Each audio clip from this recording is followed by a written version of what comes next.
നമസ്കാരം, ഞാൻ നിയുക്ത പ്രവീൺ.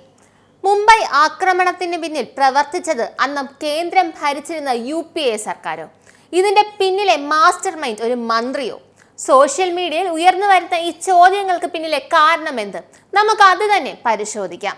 കോൺഗ്രസ് സർക്കാരിന്റെ ഗൂഢതന്ത്രമായിരുന്നു ഈ ഭീകരാക്രമണം എന്ന തരത്തിൽ വാർത്തകൾ പ്രചരിക്കുന്നുണ്ട്. എന്തുകൊണ്ട് ഇങ്ങനെ വാർത്തകൾ വരുന്നു എന്ന ചോദ്യം നമ്മൾ പരിശോധിക്കേണ്ടതാണ്. ആദ്യം പല പോസ്റ്റുകളുടെയും ഉള്ളടക്കം ചുരുക്കത്തിലൊന്ന് പറഞ്ഞു പോവാം. കോൺഗ്രസിന്റെ ഉദ്ദേശ ലക്ഷ്യം ഇന്ത്യയിലെ ഹിന്ദുക്കൾ തീവ്രവാദികളാണെന്ന് വരുത്തി തീർക്കുക, RSSന്റെ തലയിൽ ഇത് കെട്ടിവെക്കുക എന്നതായിരുന്നു. പാകിസ്ഥാൻ തീവ്രവാദികളുമായി കൈകോർത്ത് കൃത്യം നടപ്പിലാക്കി പാകിസ്ഥാനിൽ നിന്ന് വന്ന തീവ്രവാദികൾക്ക് ഹിന്ദു പേരുകൾ അടിച്ച ID പ്രൂഫ് ഉണ്ടാക്കിയത് ഇന്ത്യയിൽ. തീവ്രവാദികളുടെ കൈകളിൽ രാഖി കെട്ടിയിരുന്നു, കൂടാതെ ചന്ദനക്കുറിയും തൊട്ടിരുന്നു. അജ്മൽ കസബിനെ ജീവനോടെ പിടിച്ചതുകൊണ്ട് മാത്രമാണ് യഥാർത്ഥ സത്യം പുറത്തു വന്നത്. ഈ ആക്രമണത്തിന്റെ പദ്ധതി തയ്യാറാക്കാനാണ് തഹാവൂർ ഹുസൈൻ റാണ മുംബൈയിലും കേരളത്തിലും വന്ന് സ്റ്റേ ചെയ്തത്.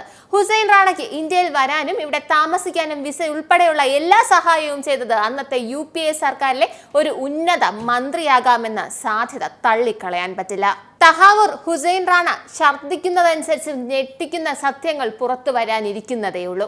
ഇതിലൊരു കാര്യം നമ്മൾ മനസ്സിലാക്കേണ്ടതുണ്ട്, ചില വസ്തുതകൾ. പാകിസ്ഥാനിൽ നിന്ന് വന്ന തീവ്രവാദികൾക്ക് ഹിന്ദു പേരുകൾ അടിച്ച ID പ്രൂഫ് ഉണ്ടാക്കിയത് ഇന്ത്യയിൽ. അതെങ്ങനെയാണ് ഇന്ത്യക്കാരുടെ, അതായത് ഉന്നതരുടെ സപ്പോർട്ട് ഇല്ലാതെ ഇത് ലഭിക്കുന്നത്? രണ്ടാമത്, കയ്യിൽ ചരടും നെറ്റിയിൽ ചന്ദനക്കുറിയും. ആര് കണ്ടാലും ഒറ്റ നോട്ടത്തിൽ സംഘിയാണ് എന്നൊരു തോന്നൽ വരുത്താൻ വേണ്ടി ചെയ്ത പ്രക്രിയയാവാം ഇത്. അജ്മൽ കസബിനെ ജീവനോടെ പിടിച്ചില്ലായിരുന്നെങ്കിൽ ഇതും സംഘികളുടെ തലയിൽ ഇരുന്നേനെ. ഉറപ്പായിട്ടും ഇവർക്ക് ഉന്നതരുടെ പിന്തുണ ഉണ്ടായിരുന്നു എന്നത് വാസ്തവം. അന്ന് ഇന്ത്യ ഭരിച്ചിരുന്നത് UPA സർക്കാരാണ്, അതായത് കോൺഗ്രസ്. വസ്തുതകൾ വെച്ച് നോക്കുമ്പോൾ നമുക്ക് ഈ വിവരങ്ങൾ തള്ളിക്കളയാൻ പറ്റില്ല. തഹാവൂർ റാണ വാ തുറന്നാലേ കൂടുതൽ തെളിവുകൾ ലഭിക്കും. നമുക്ക് കാത്തിരിക്കാം. നിങ്ങൾക്കും ആനന്ദ മീഡിയയുടെ പ്രേക്ഷകരിൽ ഒരാളാകണ്ടേ?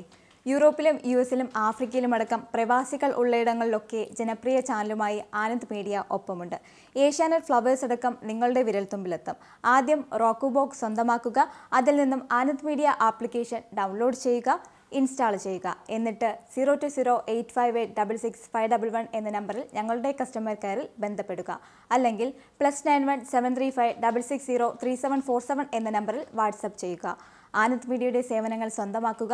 മറ്റു ചാനലുകൾക്കൊപ്പം ആനന്ദ് TVയും എൻജോയ് ചെയ്യുക.